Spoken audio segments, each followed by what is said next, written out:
So for the people just joining in, we're doing a small exercise. And if you would go to the website slido.com and use morning, and you can answer to the question, how do you feel today?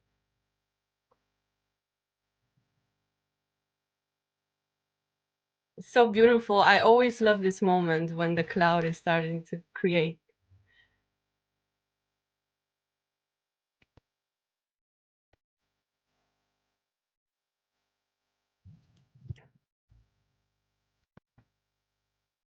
So sleepy is the main one so far. I see happy winning. Yeah.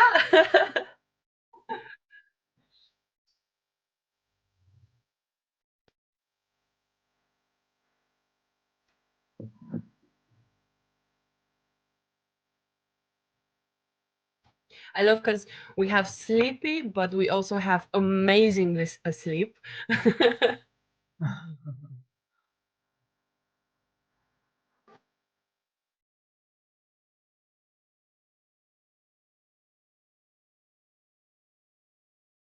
Ooh, who has too much energy?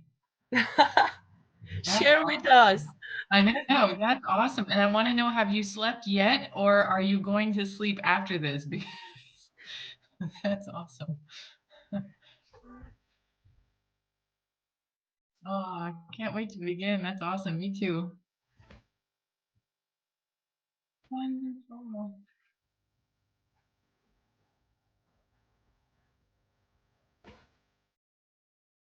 Yay, entertain. This is such a cool thing too, because it's like in real time, right? Yes. Yeah, that's awesome. By the way, hello everyone. I just realized that I can talk at the same time as somebody else, and so that's great. I, I'm still getting used to the newfangled technology of Zoom. So this is so great. Yeah, as someone also pointed out in the chat, there's that word, discombobulated. Discombobulated. Do we have an expialidocious prize for the longest word? Because We really. should. By the way, do I see Brooklyn? What's up, Yes. Brooklyn? That's awesome. And It's so Frédéric from Trois-Rivières. Mais oui, bonjour. Oh my gosh, that is just awesome, you guys. And Brooklyn, Elizabeth Kuster is discombobulated. That's awesome. That's great. Nice. Thank you for joining this small game before we get started. And now we shall get started. So welcome all to our 5th edition of the virtual morning coffee that we decided as Creative Mornings Cluj to organize at least weekly to keep us connected and in the same time sane, because this is also a challenge nowadays, but also inspired and reconnect with our previous speakers. For those who don't know, Creative Mornings, it's a global movement that happens in over 200 cities around the world. It's a beautiful movement for the creative people, but not only, because as the manifesto states, everybody is welcome, everybody is creative.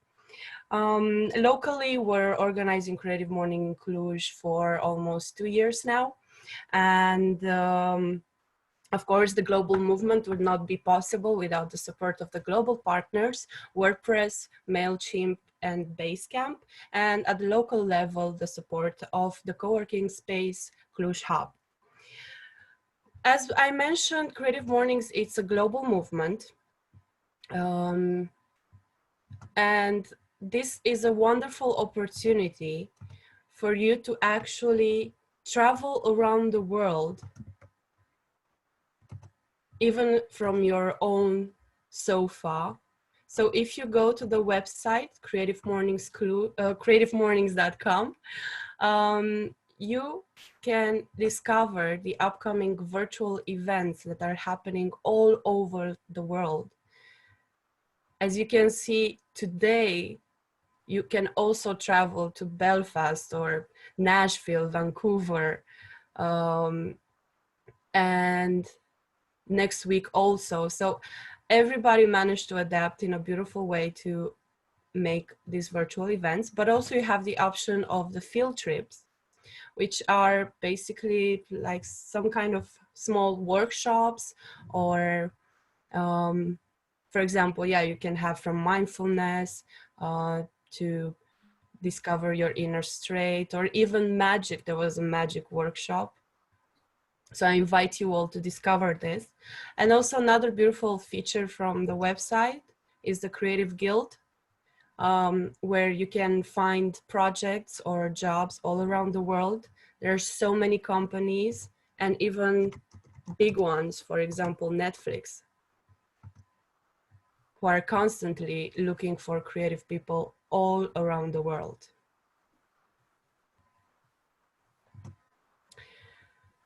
And this being said, I'm curious, because at Creative Mornings Cluj we had a game which was called Stand Up If, but it's kind of difficult now to convince you to stand up from your chairs or comfy sofas. So I will ask you to raise your mug if you agree or with the following statement. So raise your mug if you have attended a virtual event from Creative Mornings. Wow! So many people traveling around the world. Thank you. Raise your raise your mug if you're drinking coffee.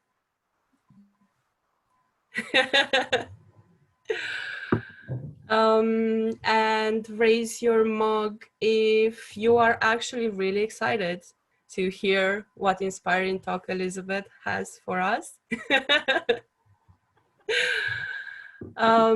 But in the magic of Creative Mornings, it's also the moment in which you can connect with the people.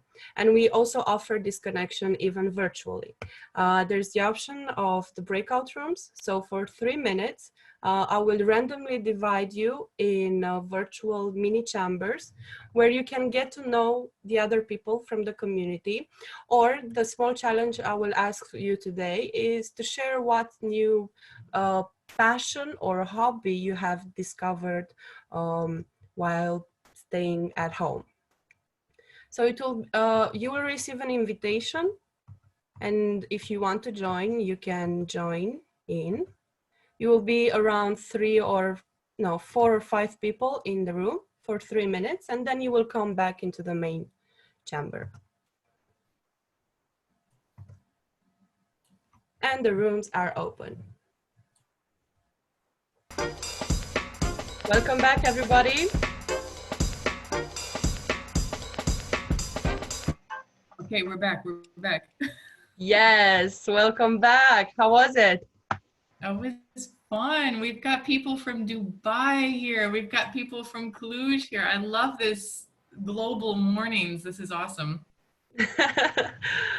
I'm so happy to hear that. And so it came a moment in saying, Elizabeth, thank you so much for joining us this morning. I'm very grateful that you accepted our invitation again. I'm saying again because Elizabeth was our speaker in December 2018 when we actually had our first anniversary of Creative Mornings Cluj, and she explored with us the global theme of tradition. Elizabeth, I must say, yeah, and yes, you still have. The Creative Morning Clock. Without wanting to make you blush, I want to say that Elizabeth is an amazing, amazing person that I really, really admire. And it was a little, I would say a little bit funny how she became speaker or we met, because she attended actually one of the Creative Mornings events that year. And she left a small note saying that she would like to have trainings with our co-working space, but we met for a coffee and ended up sharing stories for 2 hours.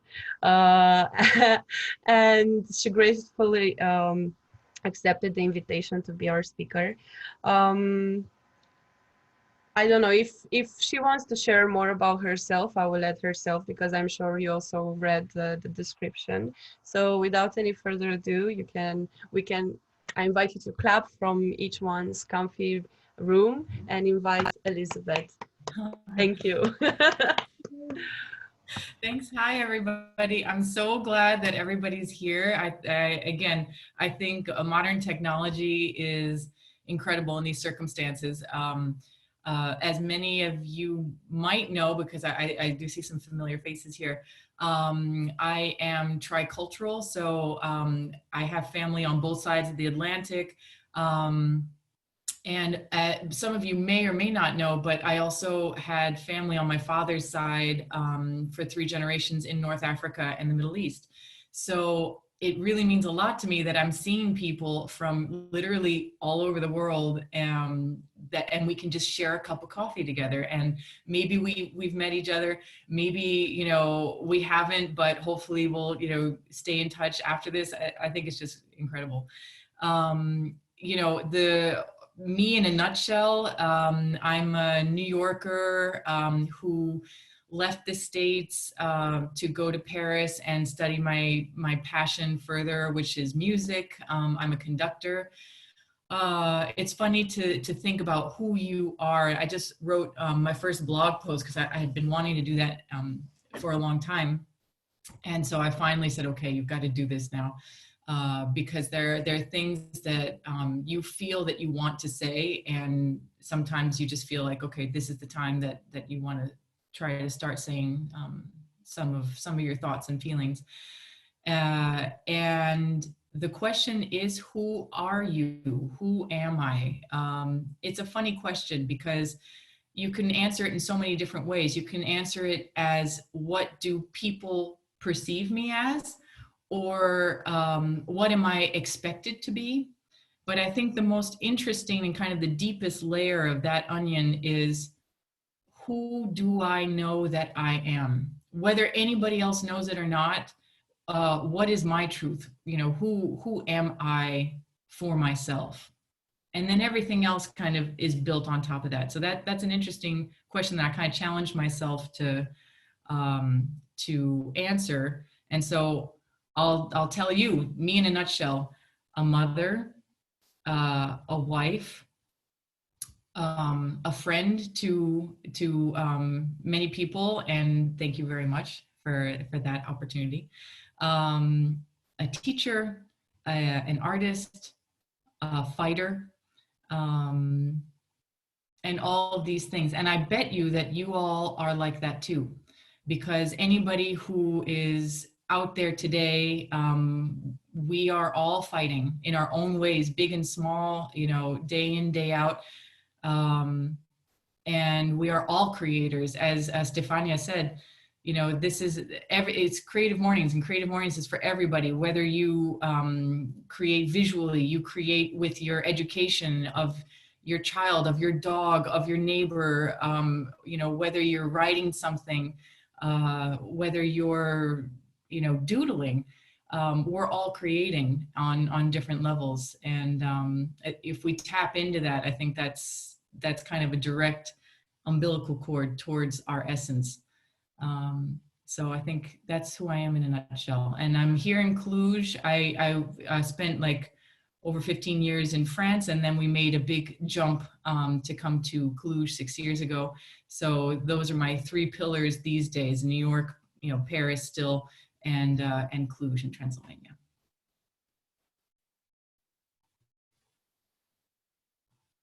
Voilà. Stefania, should I say something more about anything in particular, or?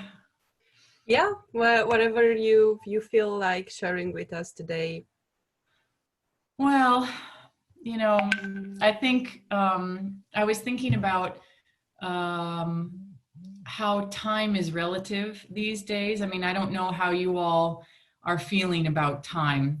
When I was talking to Stefania the other day, I was saying that anything major that happens to you, it has to be named. It has to be seen.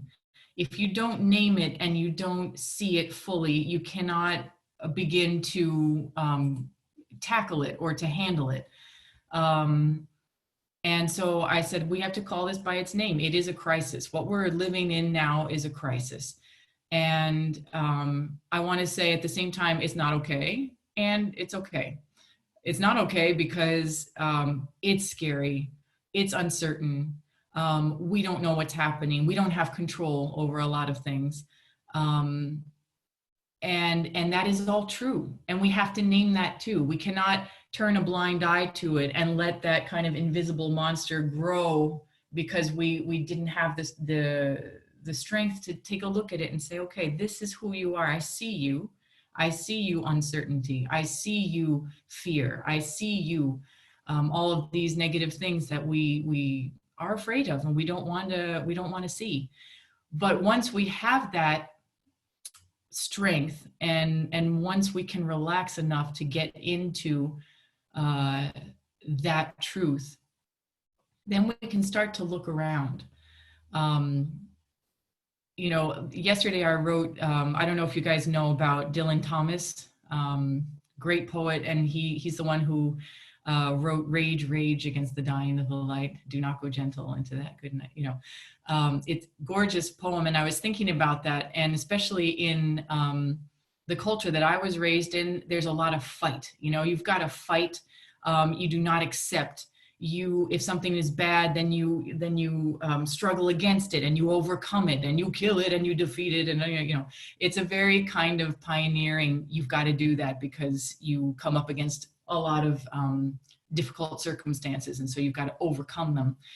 But there, you know, for every reaction, there's an equal and opposite reaction. For every thought of how to tackle a big problem, there's an equal and opposite solution. So I thought, well, instead of trying to, you know, struggle and to kill it and to overcome it, and it's so active, what if you do not rage against the dying of the light? What if you just allow it to come and you allow it to sink in and you allow the light of what our lives were before this period, it disappears, and you let it go, and you just sit there and you just be still. Especially for a musician, it's very, very important to be still. What we always talk about in our classes is you must play the silences. It's fine to understand the active melody of a piece and to understand its contours and its energy, where it's coming from and where it goes. But equally important, if not more so, are those moments of silence. Silence is what happens between the end of one phrase or thought and the beginning of another. Silence is where something is born. And when a melody is not feeling fully organic, it's because the person who is creating that melody has not treated the silences as fully and has not lived the silences as fully as they're trying to live the action of making that melody. And so we as teachers try to remind people to be in that silence and to understand what that silence is. So I think that's something that I wanted to talk about today, is to not be afraid of that darkness and to understand it for what it is. And I also always think of, you know, parents, I don't know if you've seen, you know, a pack of tarot cards, but there's one card in particular that a lot of people are afraid of. Madeline's like, she knows. There's the death card. And when people get it, they say, oh no, I'm doomed. You know, it means that I'm going to die, or somebody that I know. No, it's a metaphor. It's not supposed to be you are, you know, that's not a death card. It's a transformation card. And it means that some chapter or some part of what you are living now will end and something else will begin in its place. And the miraculous thing about rebirth is you don't know what it's going to be. You don't know what shape it will take, but you know that there will be life, and you know that there will be light. And if we can find the courage to stay still and to listen to the silence and the darkness, then somehow the light will come. And like a beautiful poet once said, I will find out where to go by going. And so you take one foot in front of the other, and you will go, and you will find that light. You will find that rebirth. But you should trust in yourself and in the darkness and in the truth, which is universal in our reality. For each reaction, there is an equal and opposite reaction. So in the darkness, there is light.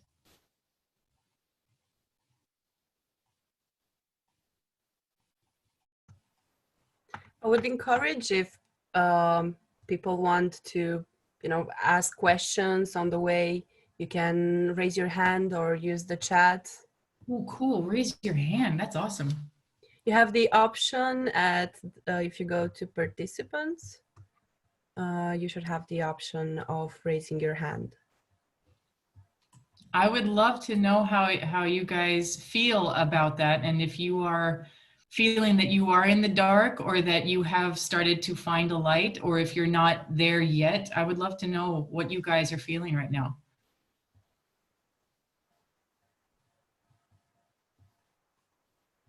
And remember, if you want to say something, I think you have to push the mute button so that you can turn off your mute thing. And yes, that's an important feature to hear your voices.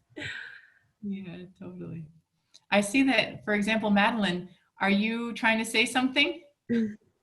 No? Okay. She's like, no. Yeah. Yeah, I think it's a difficult period. I mean, I had a conversation with different artists. We're all in the same agency, and the agency was great. And they said, let's do a Zoom conference, and there were a lot of people coming in from all over the place. And she was saying, how are you guys doing? And it was 1 week after this thing kind of exploded in the States. And, some people were by themselves. Some people were with their families. Some people were, in their homes. Some people were in Airbnbs. Some people were en route towards something and had to find shelter. So it's definitely not status quo. And I think something that's really important also about what we're living now and going forward in the near to medium term is we should not be expecting a return to normal. It's really easy and it's really human to say, okay, I can just get through this because I know it's going to get back to the way things were very soon. And, some things will be like back to normal in that I could go and, go to the restaurant, or I can go see my friend. The lockdown will not be forever. This is true. But life as we know it, the everydayness of it and the structure of it will not be back to normal. This is going to be a variation on a theme. And that's another thing that pops to mind about the cycle nature of life, and chapters in your life, and truths about lives throughout decades or throughout eras. There's an opera called The Turn of the Screw. And if you imagine a revolution of a screw on one plane, on a horizontal plane, you go from one point or one axis to the next. When you turn a screw, you go up or you go down. But on another vertical plane, vertical plane, you stay the same. You come back to the same. So you make a revolution, but you come back to a point which is simultaneously the same and different. And that's also what we're living in these kinds of crises. We will come back to some sort of normality, and yet things will be different, and yet things will change. And I think it's up to us to find our place in that. I know a lot of us want to be active about that. I want to choose where I want to go. I want to define where it is that I want to go. And it's good to have that energy and to have that wanting to be connected with one's own future.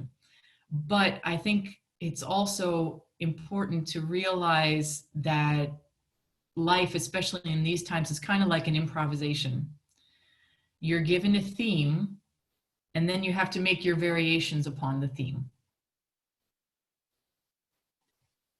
But you don't make the theme. You know.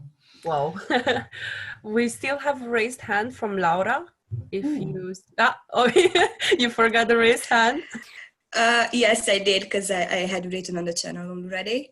Because I was thinking about this, I even wrote it down, to play the silences, because I feel that more and more creative people were complaining in the last period that they're not as creative and as productive as they would have liked or they had planned for this period. But they're learning that it's okay not to be.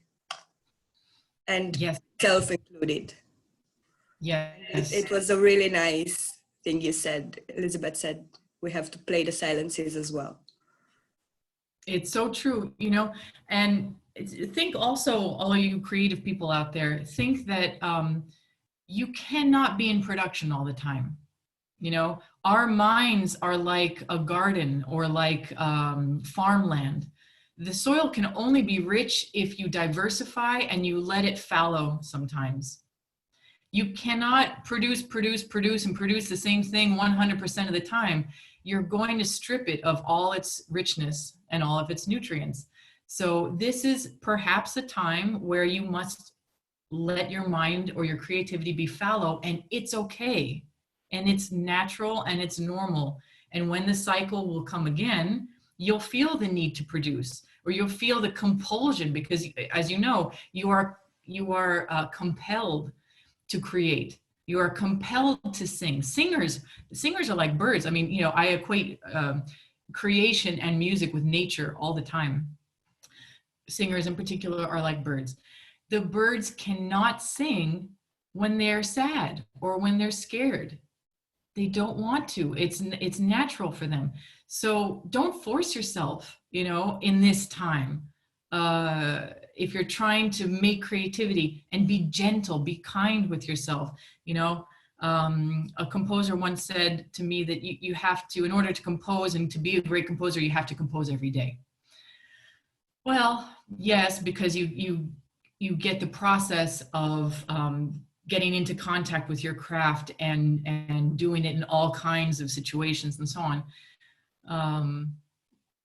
But I also think that there are times for silence, and there are times for, you know, being still. And then when you come back to it, don't criticize yourself.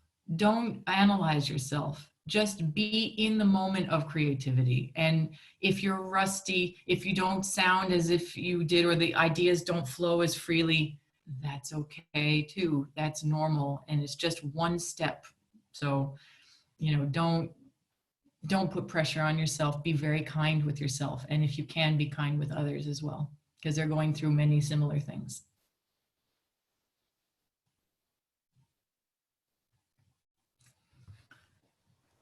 You know, this idea of being kind to yourself, I've found it also quite challenging in these times of, you know, this constant pressure of productivity and trying to come out as my best self after this period. But how can you, or from your point of view, what should we do to be kinder to ourselves, or if you have some suggestions? Or Well, I think that the first thing is hashtag no judgment. I think that especially as creative people, we're very analytical. Maybe we've been taught to be analytical and critical of our own production. You know, that's what we were taught in school, right? We're trying to be our best, and then we go before the critics, and the critics say, well, that's not well done. You know, that's okay. That's passable, but this is not okay, and this is not okay. And especially I have found in a continental European setting, that is the definition of an education. Education is critique. And so, and then you realize the negative things and you try to erase the negative things.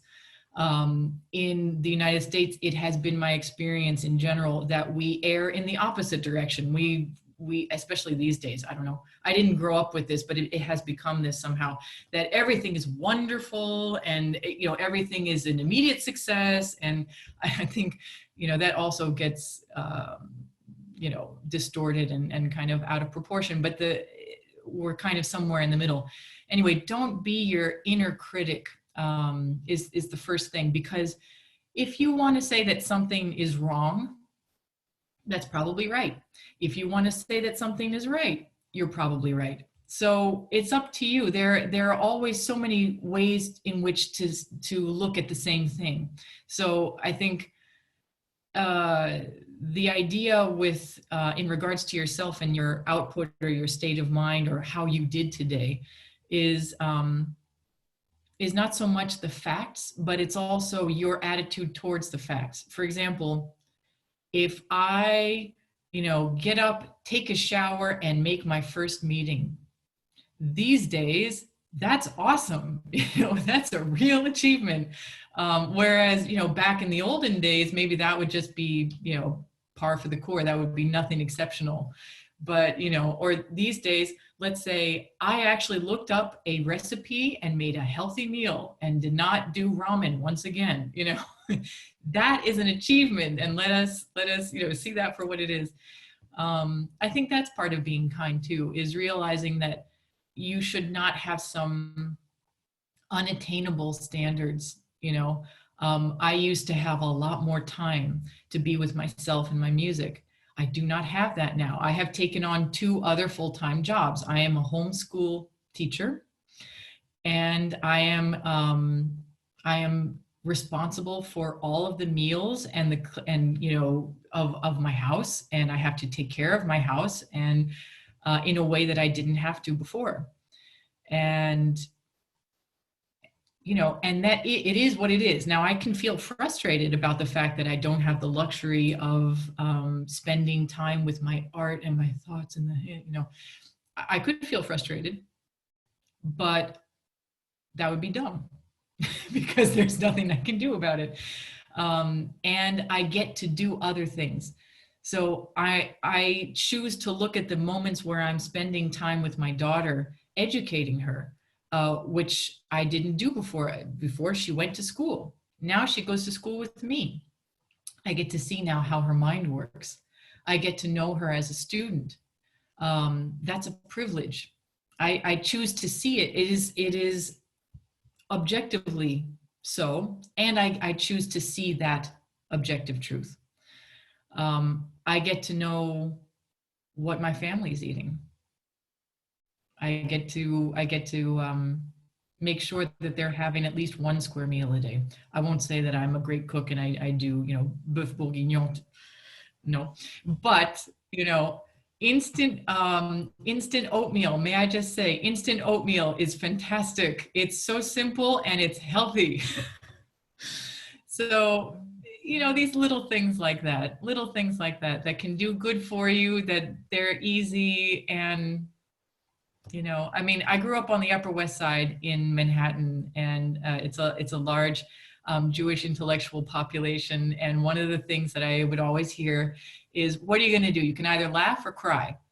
I choose to laugh, you know. I mean, you can cry too, but choose to laugh. You know, it gets it out, but it's on the other side. So, you know, take it with as much humor and humility as you can. You know, both my parents are still in New York.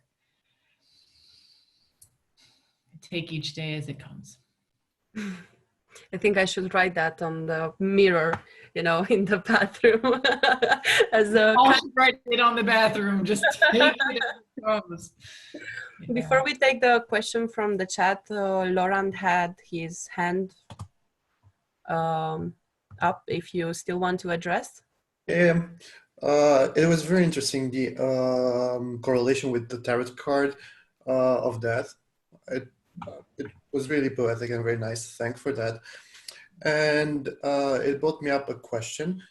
A long time, how did you manage to handle these transformative moments, these big transformative moments that inherently brought anxiousness with them?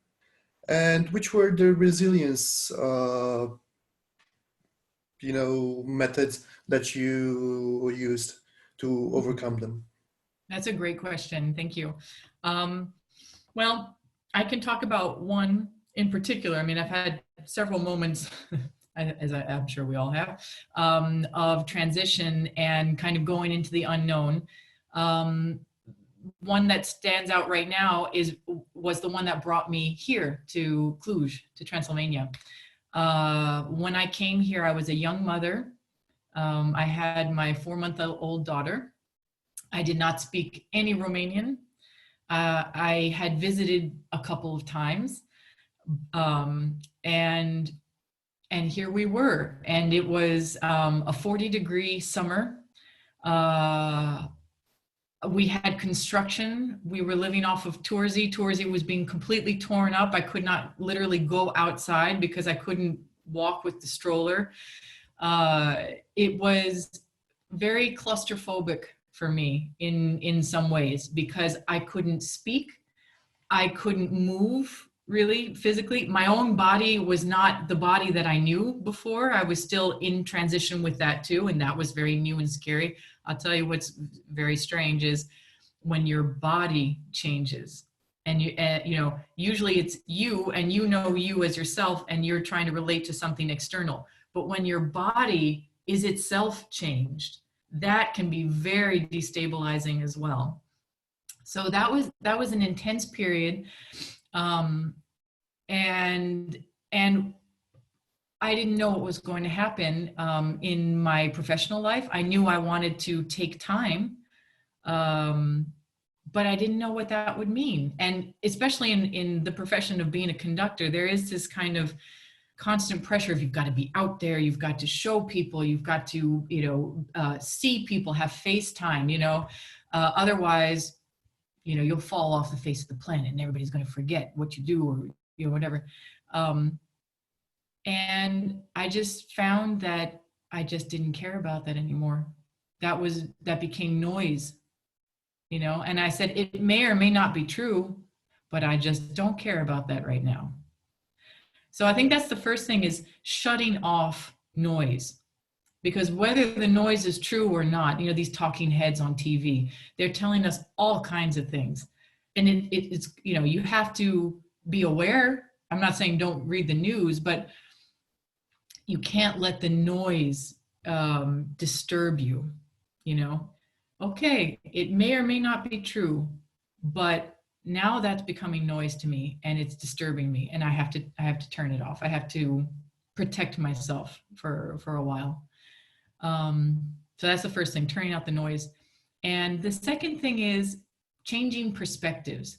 I feel like we can live an everyday life on a certain level, and sometimes that level will get saturated. Sometimes it's just too hard or it's too overwhelming, and you start to panic and you start to flip out, like I can't deal with this, or I don't know how to be in this level. And what we forget is that is only one level of many levels. It's kind of like you're in an airplane, and you're going through a period of turbulence. But what you can do when you're the pilot is change altitude. You can go to another level. And if you're able to extract yourself from the current reality that you're in and get another perspective, either higher or lower, you can either go macro and take a larger perspective, or you can go micro and take a more detailed perspective of your reality. And that is game changing. That is game changing. So I think that's another key to resilience as well, is learning how to change levels when one gets saturated. Just change it, and you'll see that it's a totally different game and way to look at things. Thanks. The moment when you're muted.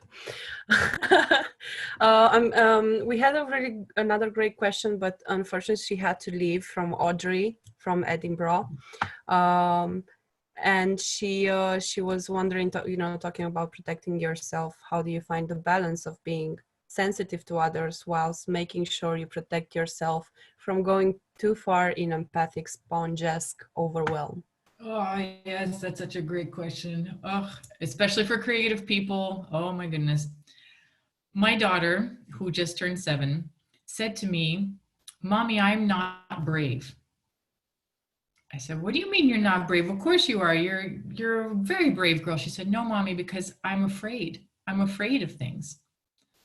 I said, "Well, honey, you can't be brave if you're not afraid. You have to be afraid. It's normal to be afraid. We're built to be afraid of things. It protects us. But we're brave when we face the fear and we overcome it somehow." So I think that's part of the fear of being open and susceptible and receptive and so on, and to not shut yourself off. If you want to protect yourself all the time and you shut yourself off and you don't make connections and you don't get in touch with others, or you don't get in touch with yourself, and you're just bravely going on like this, your inside starts to resemble the hard exterior. And as a creative person, you don't want to have that happen. All the beauty that's inside you is elastic, it is healthy, and it is flowing. And if you wall yourself off to other people or to the scary or dark emotions that you have within yourself, you will start calcifying and hardening the what is most beautiful about you. However, if you become a jellyfish and you are going too much in the other direction, and your heart bleeds for just everybody, and then you look at your own emotions and how am I, and I feel so much like this and so on, and you don't have any circumference in order to contain the jellyfishness, then that's not helpful either. So I think being brave is daring to be in that active stasis. It's active balance. And actually, we talked about that back in December of 2018, living the paradox. That's the hardest thing to do. I'm telling you, if you have the luxury to think about such things, that is it. Active balance in your life, because it's not stagnation. It's not dead equilibrium. It is active equilibrium. So there are constant pushes and pulls from each side. Sometimes the push from one is very strong, so it has to be countered very strongly. Sometimes they're just mini pushes and pulls, but maintaining that active balance is very brave. And it's one of the hardest and bravest things that we can do. Thank you. We also had Dima, who had his hand up, if you still want to ask. Yeah, so thank you for the talk. When did you realize that you are your own pilot, or like you can choose your attitude? Wow. Because like there's few people who have that, hey, I can breathe, wait a second, and then respond. Yeah, that's right. I'm not sure if there was a specific moment, but this is one of the benefits of our profession. I say our because I see a couple of other conductors in the audience. It kind of forces you to understand these things, because in the beginning, when you are a young conductor, you're learning your craft. You are in one of the most uncomfortable professional positions you could ever be in, because you are training to be, let's say, a CEO. You're training to be the leader of these musicians, and yet you have no experience. You are not yet trained. You are not yet mature. You are younger and less experienced than almost everybody sitting in front of you.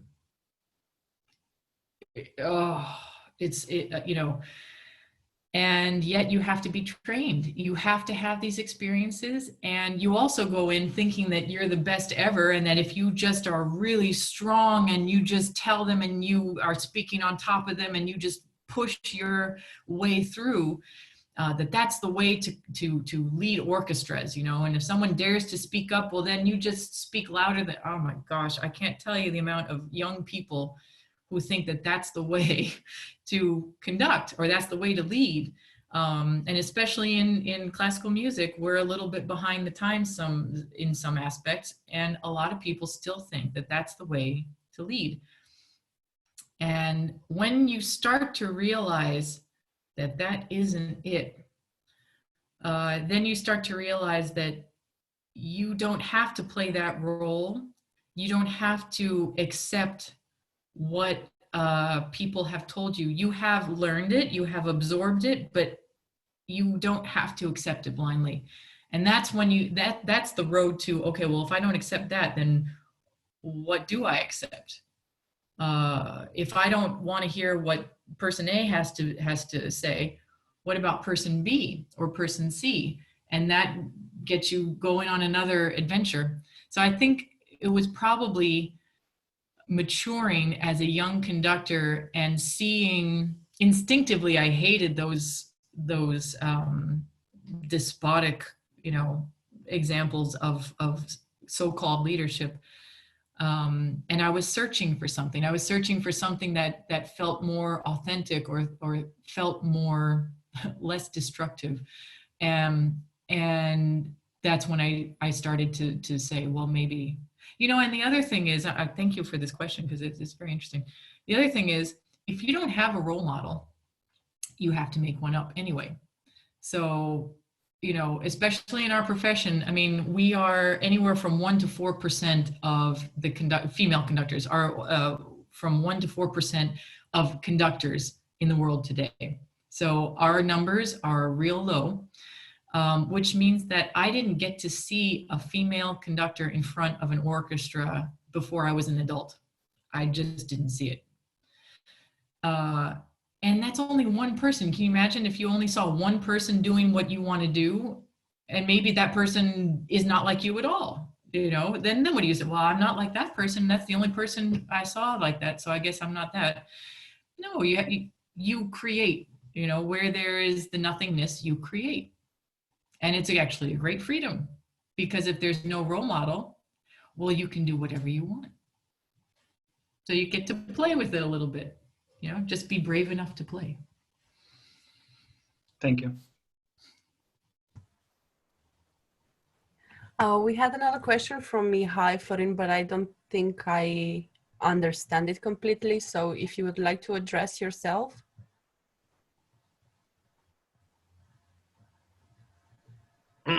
Hello. Hi, Mihai. Well, you said about being loud as a conductor, or I don't know if you refer to the conductor, but being a conductor and conducting doesn't imply being calm and silence? Yes. Yes, I would say yes. What I was referring to is the stereotypical, if you've ever heard Toscanini, who was an Italian conductor, there are famous recordings of Toscanini just yelling at his orchestra. and we think it's very fun. It's absurd. It's completely absurd. But he struck terror into his orchestras. And I actually knew a friend of mine, his father actually played in one of the orchestras of Toscanini. And, you know, it was the tyrannical leadership, which was de rigueur, and these leaders thought that that's exactly how they had to lead, as a despot, as a tyrant, as I'm going to lead by fear. There is a very old friend of mine whom I met at Juilliard, and we were, you know, being ridiculous at 14 and 15, running around the halls and getting takeout Chinese food and having talks, and it was fantastic. Dave, and I don't think that he's here now. He's backpacking somewhere in the United States. But Dave once said something to me that really has struck with me all through these years, which is, you can choose to lead by one of two emotions, and it's up to you to decide which one you will lead with, because both are powerful, but they have very different outcomes. And one is you can lead by fear, and the other is you can lead by love. And when he said that, I think I shouldn't tell you this, but I think I was sitting on a piano in a practice room. And I remember that. I remember that Monday evening, and I thought, yeah, wow, that's really true. And I think that the old school leadership was leading by fear. And I think that you have to be braver in order to lead by love. It takes more bravery to lead by love, but you become a farmer, a cultivator, an instigator of growth and goodness. And I think that's not yelling, that's not being loud, you know, and that is being still and listening and understanding and then leading. So I hope that makes it a bit clearer for you, Mihai. Thank you. Well, I'm not a big fan of mezzo and seeing operas, but I'm more a big fan of hearing on YouTube, and it's gonna be a challenge for myself, and I want to challenge myself to watch classical music conducted. Excellent. Plus, now it's amazing that there's so many philharmonics and orchestras around the world who have opened their opened their doors. I saw that even New York Philharmonic Orchestra, they had like a Mahler month and concerts and artists reinterpreting and talking about him. Yes, it's very interesting, and it's interesting to see how musicians have responded to this time, and what formations work best over the internet, and what formations are kind of pale representatives of what they can be.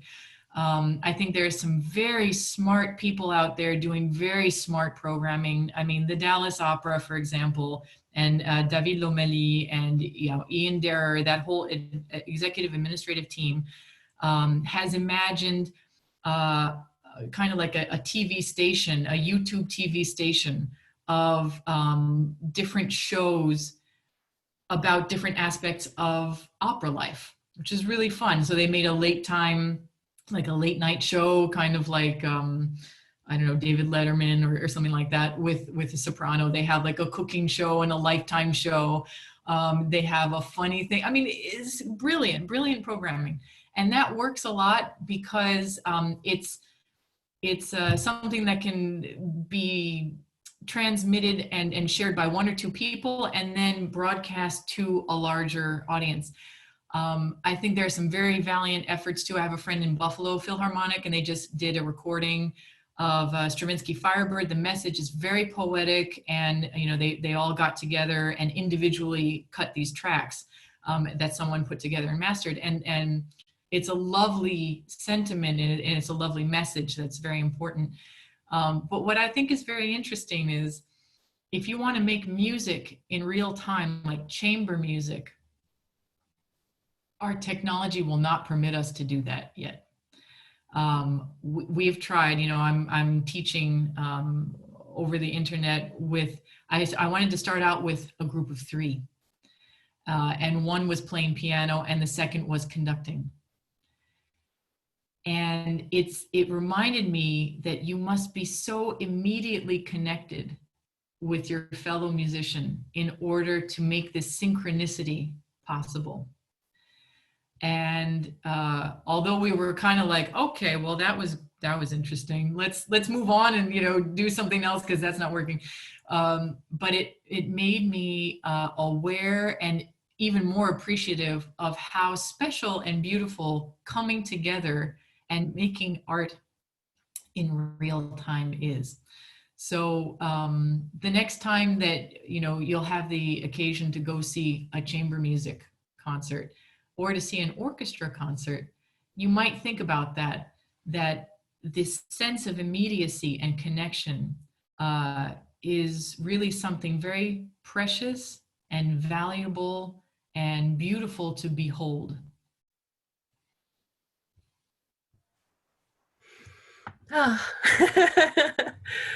I could listen to you for hours and hours, but unfortunately our time is running out. We have time for one last question from Pat. Do you want to address it or shall I read it, Pat? Yeah. Oh, yeah, Pat. Okay. So she's asking, how do you... Okay. Sorry, I was busy looking for the unmute button. Hi, Elizabeth. How are you? I'm good. I'm so glad you're here. Thank you. Likewise. Yeah. So, how do you think post-COVID? I mean, a lot of people are talking about it these days. It's quite uncertain in many ways. But how do you see it? I mean, we understand that things will change. It's not going to remain the same. But how do you see it overall? That is the question. I think that's the question. I've seen a couple of talking heads kind of try to address this from many different standpoints, you know, from an economic standpoint, from a global market standpoint, from a political standpoint, and so on.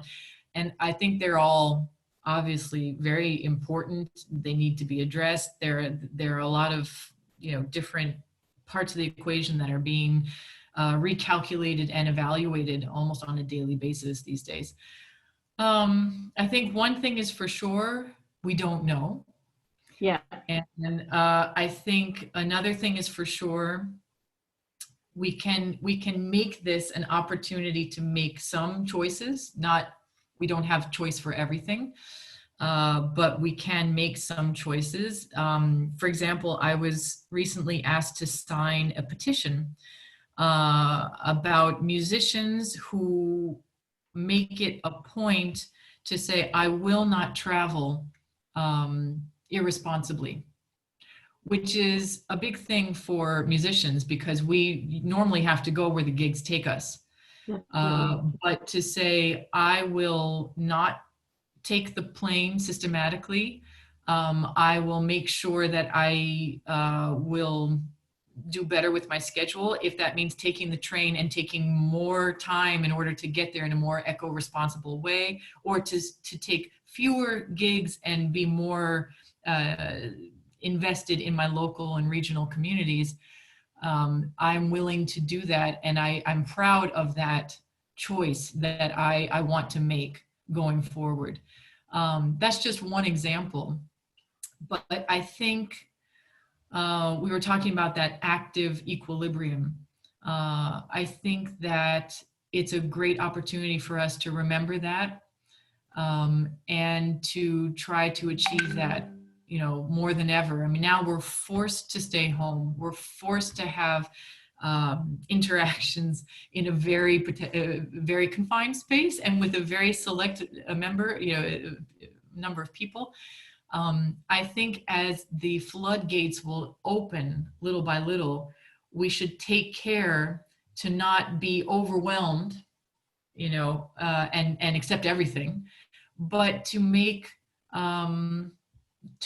active and wise decisions about what you want to let back in. You know, what does it mean to have a dinner with a friend or two? That's You right. know, Yeah, I have 24 hours in a day. How do I want to spend it? You know, that's right. if I'm lucky enough to have a job, can I remind myself that I can enjoy this, or I can enjoy aspects of it? I think this is within our reach, and I think this is something that post-COVID can give to us. Thank you. Thanks, Pat. Thank you so much, Elizabeth. Before we end up, if you, I don't know, maybe want to share one last food for thought, or I want to say that there are two schools of thought about beauty in art. One school of thought is that beauty is prettiness. And so beauty in art must be proportionately correct, and the colors must be exactly right, and everything should be perfect. Beauty is perfection. There's another school of thought, which is that beauty is truth. And truth is everything. Truth is ugly. Truth is beautiful. Truth is joyous. Truth is angry. But the fact that it is truthful makes it beautiful. And so as creative people, I would encourage you all to embrace the second one, and to say that even in the times of pain or anger or other feelings, there is great power in these feelings, and there is great truth in them. And not to forget that you can take power from these emotions, and that the opposite of those emotions are also waiting for you on the other side.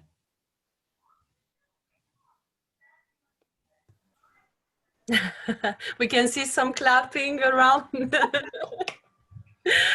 Thank you so much, Elizabeth. Before we officially end our meeting, I would love to invite you all to make a group screenshot photo with your favorite mugs, and I would encourage you to open a little bit your webcams. And let's see those beautiful morning smiles, especially Yay. after such an inspiring. Ah, and the teddy bear, love the teddy bear. Okay, I will take in several terms. So first one, 1, 2, 3. Okay, and now the second. 1, 2, 3. Yes. Thank you so much. Thank you, everyone. Have a great day. Good luck. Wait. Because we also have the last breakout room session. Oh, great. Where I would invite you all to share a takeaway from today with each other. Someone mentioned that the breakout room before was too short.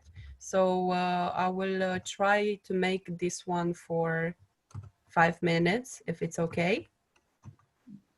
Great. Okay, and we recreate and we open. Have a great day, everybody.